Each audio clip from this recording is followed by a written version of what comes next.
Good morning, everyone. Respected principal, men, parents, teachers, and all my dear students. On behalf of Pragati Vidya Mandir, I welcome all of you on this Independence Day.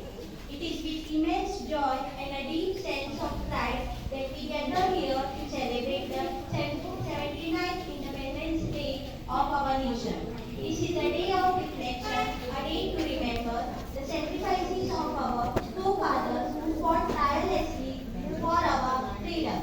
Let us also remember the brave men and women who continue to protect our nation and its values. Let us remember the unity and diversity that makes our nation strong. It is a privilege to be a part of this great nation. And today, let us recommit ourselves to uphold the ideals of freedom, justice, and equality for all. May the spirit of this day inspire us to build a brighter and more prosperous future for generations to come. Our students have organized a program on the occasion of this Independence Day. Let us all enjoy the program and